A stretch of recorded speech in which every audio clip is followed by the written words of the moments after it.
गिरगावात 2 मोठ्या स्वागत यात्रा निघतात।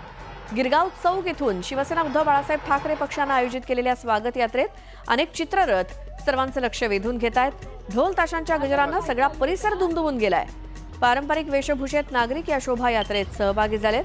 आदित्य ठाकरे आणि शिवसेना उद्धव बाळासाहेब ठाकरे पक्षाचे इतरही काही नेते या शोभायात्रेत सहभागी झालेत।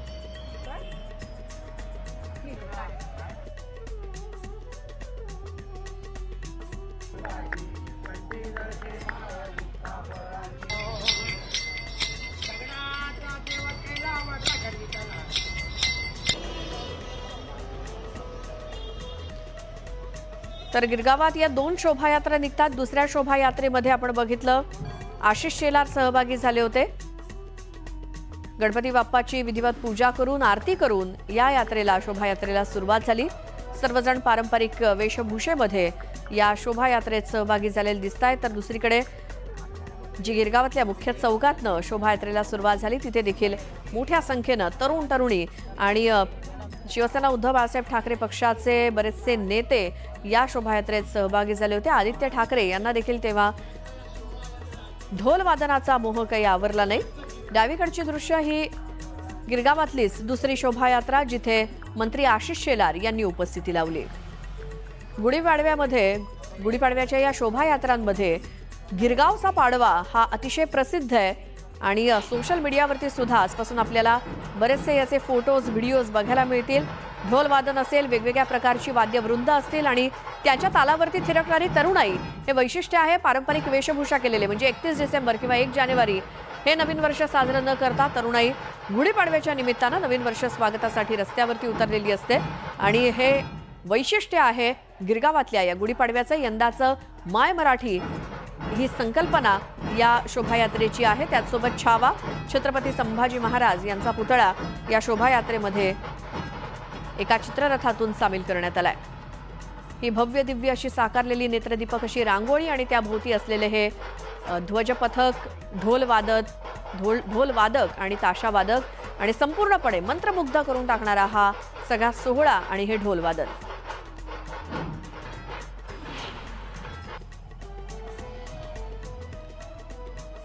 तर सांस्कृतिक नगरी म्हणून ओळख असलेल्या डोंबिवलीमध्ये सुद्धा गुढीपाडव्याच्या निमित्तानं भव्य अशी मिरवणूक काढण्यात येते। डोंबिवलीत सुद्धा नवीन वर्षाचा अगदी उत्साह शिगेला पोहोचलाय।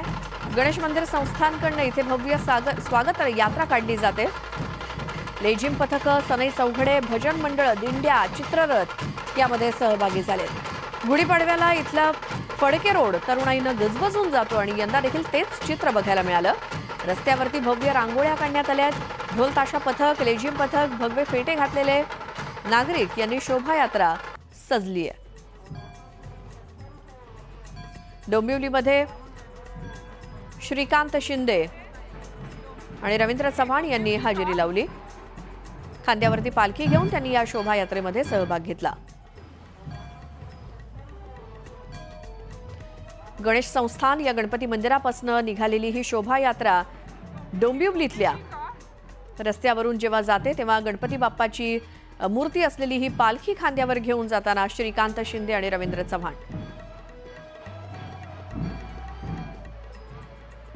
तर डोंबिवलीमधनच आमच्या प्रतिनिधी सुस्मिता भदाणे आपल्या सोबत आहेत। सुस्मिता, सकाळपासूनच आपण इथली शोभायात्रा पाहतोय आणि आता तर उत्साह अगदी शिगेला पोहोचलेला असेल। कसा मार्ग आहे, कुठपर्यंत पोहोचली आता ही शोभायात्रा, आत्ताचं काय वातावरण? खरंतर फडके रोडवरती संपूर्ण डोंबिवलीकरांची जी गर्दी आहे ती आपल्याला पाहायला मिळते। शोभायात्रेच्या निमित्तानं पारंपरिक वेशभूषेमध्ये विविध चित्ररथांमध्ये सहभागी होऊन ढोल ताशा वादन करत ही सर्व तरुणाई फडके रोडवरती डोंबिवलीमध्ये आलेली पाहायला मिळते। अनेक कलाकारांनी सुद्धा आज येऊन त्यांची भेट घेतली आहे। कलाकार इथे होते। खरंतर जे दृश्य आम्हाला पाहायला मिळते ते अतिशय गर्दी इथे आपल्याला पाहायला मिळते। विलोभनीय दृश्य आहे कारण मोठ्या संख्येनं तरुणाई ही आज आपण बघितलं तर डोंबिवलीच्या या फडके रोडवरती उपस्थित असल्याचं पाहायला मिळतं। फडके रोडवरती फोटो सेशन असेल, सेल्फी काढणं असेल, एकमेकांशी संवाद साधत नवीन वर्षाचं स्वागत केलं जात आहे। खरं तर याच ठिकाणी गणेश मंदिर सुद्धा आहे। त्या गणेशाचं दर्शन घेऊन अनेक लोक नवीन वर्षाची सुरुवात करतात। अगदी ही लहानशी चिमुकली सुद्धा आता आपल्याला स्टेजवरती आलेला पाहायला मिळते। दिवसभर आपण अगदी सकाळी 7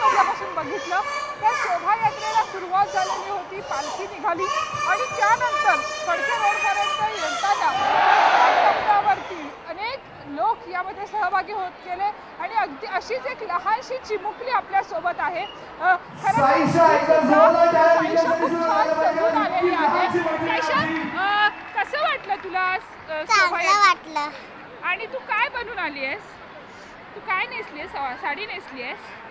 खरं तर हिने ज्या वेळेला घोषणा दिली त्यावेळेला अनेकांनी महाराजांच्या नावाचा जयघोष केला आणि तशाच पद्धतीचं चित्र आहे माझ्या दोन्ही बाजूला. आपण जेव्हा समोर फडके रोडचा जो मुख्य चौक आहे, घारडा सर्कलपर्यंत ही लांबच लांब गर्दी आपल्याला पाहायला मिळते. दुसरीकडे गणेश मंदिराचा परिसर आहे, त्याही ठिकाणी असंच चित्र आहे.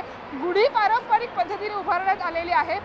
मंडळाच्या वतीनं म्हणजे गणेश मंदिर संस्थानाच्या वतीनं हे सर्व नियोजन करण्यात येतं. यावर्षीचं नियोजन प्रचंड यशस्वी झालेलं आपल्याला पाहायला मिळते. ज्या पद्धतीचा प्रतिसाद मिळाला आहे, काय सांगाल? खरं तर ही नववर्ष स्वागत यात्रा म्हणजे डोंबिवलीने सुरू केलेला हा 21व्या शतकातला उपक्रम आहे. 1999 साली आम्ही ही यात्रा सुरू केली आणि 26 वर्ष झाल्यानंतर आज ही 27वी स्वागत यात्रा आपली पूर्ण झालेली आहे. 24 मार्चपासून आपण वेगवेगळे कार्यक्रम इथे केले आणि मुलांना संस्कार आणि सुसंस्कार होणं आणि संस्कृती जतन करणं आणि ती वाढवणं हा याच्या पाठीमागचा उद्देश आहे. आणि हे टिकवण्यासाठी याचं जतन करण्यासाठी विविध कार्यक्रम आम्ही करतो. मग त्याच्यामध्ये तरुणांचं ढोलपथक असतं, महिलांचं लेझिम पथक असतं, तरुणही विद्यार्थी काय त्याच्यामध्ये सहभागी असतात, आबालवृद्ध असतात. ह्या सर्वांच्या सहकार्याने आणि अतिशय शिस्तप्रिय पद्धतीने कुठल्याही प्रकारचा गालबोट न लागता हा संपन्न होत असतो. हे आमच्या डोंबिवलीकरांचं वैशिष्ट्य आहे. डोंबिवलीचं श्रद्धास्थान असलेलं आहे, ज्यांनी गेल्या वर्षी 100 वर्ष पूर्ण केलेले आहेत. अशा इतिहास प्रसन्न अशा संपन्न अशा या मंदिरातर्फे आम्ही हे करतो आणि सर्वांच्या सहकार्याने आपण हा कार्यक्रम करत असतो. उत्स्फूर्त सहकार्याबद्दल हे जे काय आमचं 11 विश्वस्तांचंच काही काम नाही, तर याच्याबरोबर संयोजन समिती असते, अनेक मंडळी असतात, या सर्वांच्या सहभागाने यशस्वी होतं. नक्की 27 वर्षांची ही परंपरा आहे आणि 27 वर्षांमध्ये प्रत्येक वर्षी वेगवेगळे विषय घेऊन डोंबिवलीकर एकवटतात. खरं तर ही प्रचंड गर्दी जी पाहायला मिळते ही गुढीपाडव्यानिमित्त चैत्र उत्सवाच्या सुरुवातीचा ही चाहूल आहे असं म्हणूया की चैत्र पावलीनं आता सगळ्यांच्या आयुष्यामध्ये नवं सौंदर्य येणार आहे. नवीन वर्षाची सुरुवात होणार आहे, नवीन संकल्प असणार आहेत. अभिजात मराठी भाषा आणि मराठी भाषेचं सौंदर्य, मराठी संस्कृती, हिंदू संस्कृती या निमित्तानं डोंबिवलीच्या रस्त्यांवरती आपल्याला पाहायला मिळते. आणि दरवर्षी अशाच पद्धतीने तरुणाई सज्ज असते, विविध समाजातील घटक एकत्र येतात, अबालवृद्धांपासून सगळ्यांचा या समावेश होता आणि म्हणूनच ही शोभायात्रा अनेक अर्थांनी महत्त्वाची आहे. अगदी या शोभायात्रेमध्ये यावर्षी आपण जर बघितलं तर श्वानप्रेमी सुद्धा आपल्या लाडक्या प्राण्यांना घेऊन सहभागी झालेले होते. अपंग व्यक्तीसुद्धा, जे दिव्यांगजन आहेत ते सुद्धा यामध्ये सहभागी झालेले होते. त्यामुळं कलाकारांची सुद्धा प्रचंड मांदियाळी इकडे पाहायला मिळेल. सूरज चव्हाण इकडे आलेला होता, सिद्धार्थ जाधव आलेला होता. पाडव्याचा उत्साह, नवीन वर्ष स्वागत यात्रेचा उत्साह जो आहे तो आपल्याला यांच्यासोबत पाहायला मिळतो आहे. तुझं नाव काय? माझं नाव श्रेयांशे. कुठली वेशभूषा केली तू? मी जय मल्हार बनलाय. जय मल्हार केला आहे. कसं वाटतं, लोक काय बोलतात तुला? लोक बोलतात की माझ्याकडे बघा बघा. तर म्हणजे एक बालकलाकार आहे जो इथे आपण पाहतो आहे की घोड्यावरती बसलेला आहे जय मल्हार आणि माझा यांच्या भूमिकेमध्ये. दुसरीकडे शोभायात्रा जी आहे त्या हळूहळू पुढे सरकतात. आपण इथे पाहू शकतो समोर की अनेक काही इतर कलाकार जे आहेत ते देखील आपल्याला घोड्यावरती पाहायला मिळत आहेत आणि चित्ररथ एकापाठोपाठ एक आता पुढे येत आहेत.